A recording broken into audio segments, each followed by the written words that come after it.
Pull out your phone right now. Open your contacts. Scroll through them. Now ask yourself one question, and don't lie about it.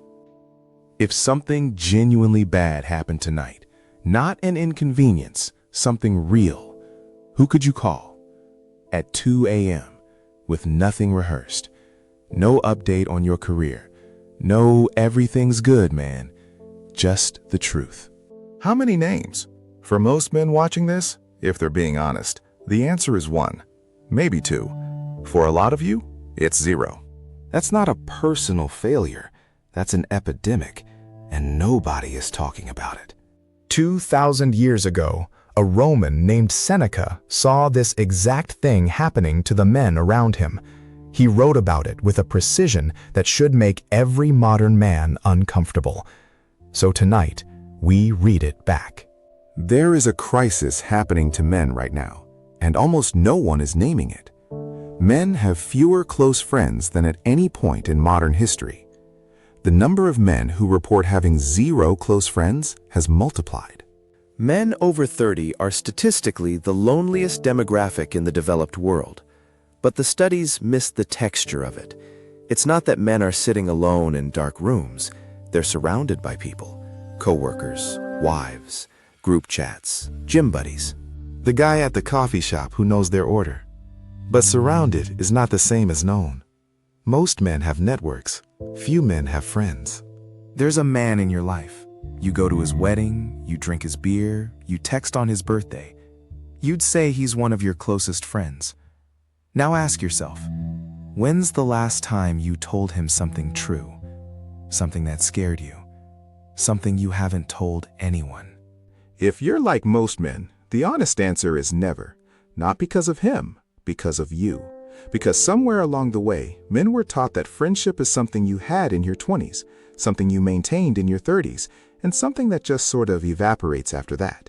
Seneca had a name for what most men actually have. He called them acquaintances dressed up as friends. And he wrote one of the most surgical critiques of male friendship ever put on paper. Seneca wrote 124 letters to a man named Lucilius. They were never originally meant to be public. They were written the way men used to write to each other before group chats. Long, honest, slow. He wrote about ambition, fear, money, death, time. But he came back again and again to one subject: friendship. Because Seneca understood something most modern men refuse to admit. A man without real friends is not a free man.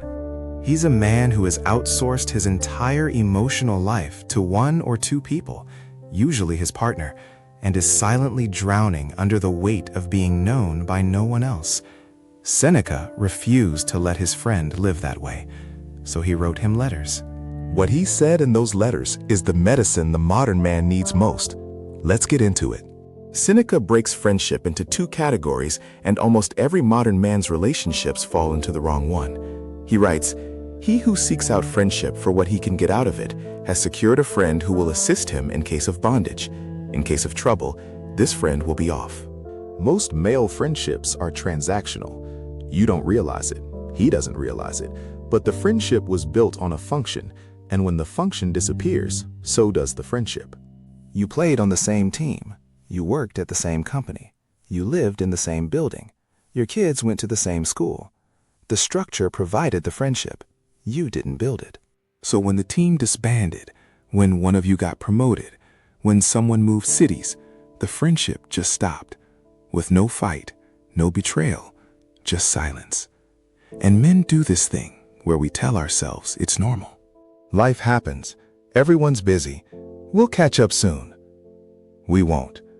Seneca calls this fair weather friendship. The man who is your friend when convenient, who likes the version of you that's winning, who is uncomfortable when you're going through something heavy, and quietly disappears for 6 months. Then he describes the second category, the real one. A friend should be received into the soul as he is into the home. He should be one to whom you may say anything that you would say to yourself. Read that line again. A man you'd say anything to, that you'd say to yourself. Most men don't have that. Not because that man doesn't exist, because we won't let him in. We've been trained to believe vulnerability is weakness, that a man with problems is a project, that if we admit we're struggling, the other guys will look at us differently. So we keep it surface. We talk about sports, about work, about the kids. We laugh, we grill, we hug at weddings, and we leave knowing nothing about each other. Seneca's verdict is brutal but fair. If you cannot tell a man the truth, he is not your friend. He is your audience. Most men, if they're honest, have spent their entire adult lives surrounded by audiences. In Letter 3, Seneca gives Lucilius the most important rule of male friendship ever written. Ponder for a long time whether you shall admit a given person to your friendship, but when you have decided to admit him, welcome him with all your heart and soul. Speak as boldly with him as with yourself. Two halves, both essential. Half one, take your time choosing. Don't hand out the title of friend cheaply. The man who calls everyone his brother has no brothers. The man who tells everyone everything trusts no one. Be slow. Be careful. Watch how a man behaves when there's nothing in it for him. Watch how he talks about other men when they're not in the room. Watch how he handles your wins. Watch how he handles your losses. That's how you find him. Have two, and this is what most men miss. Once you've chosen him, drop the wall completely. Seneca writes, "It is equally faulty to trust everyone and to trust no one." Most modern men have made the second mistake. They've been burned, or watched their dad get burned, or just absorbed the cultural message that real men don't need anyone. So they go through life keeping every friend at arm's length, permanent guard up, vulnerability rationed like ammunition. And then they wonder why their friendships feel hollow. You can't have a deep friendship while protecting yourself from it. You can't bench press the weight of real brotherhood with one arm permanently behind your back. Seneca says, pick carefully, then go all in. That's the formula. It's the opposite of what most men are doing. Now here's where Seneca says something that stops a lot of men cold. In Letter 35, he writes, "What progress have I made? I have begun to be a friend to myself." What does that mean? It means most men cannot maintain real friendships because they cannot tolerate their own company. They cannot sit with themselves. They cannot like the man they're becoming. So when they're with other men, they're not actually present. They're performing, trying to be liked, trying to be impressive, trying not to be seen too clearly. And other men feel it. We all do. Seneca's diagnosis is uncomfortable. A man who isn't at peace with himself will sabotage every real friendship he tries to have. He'll keep things shallow because depth would expose him. He'll ghost when things get heavy because he can't carry his own weight, let alone someone else's. He'll cancel plans because spending time with other men forces him to actually be present, and being present is exactly what he's running from. He writes, "The first thing philosophy promises us is the feeling of fellowship, of belonging to mankind, of being a member of a community. But you cannot belong to anyone if you have not first learned how to belong to yourself. This is why some men have 100 contacts and no friends. They are running from themselves so fast that they cannot stand still long enough for anyone to actually catch up to who they are. So before you go fix your friendships, Seneca says, sit with yourself, walk alone, take stock. Become a man worth being friends with, to yourself first. Then everything else follows." So practically, what does a modern man do? Because reading Seneca and feeling something is one thing. Doing something different on Tuesday is another. Here's the framework, pulled directly from the letters. 1. Pick 1 or 2 men, not 5, not 10. Friendship is not a numbers game, it's craftsmanship. You're not building a network, you're forging a bond. Choose carefully. Watch them in unguarded moments. Then decide.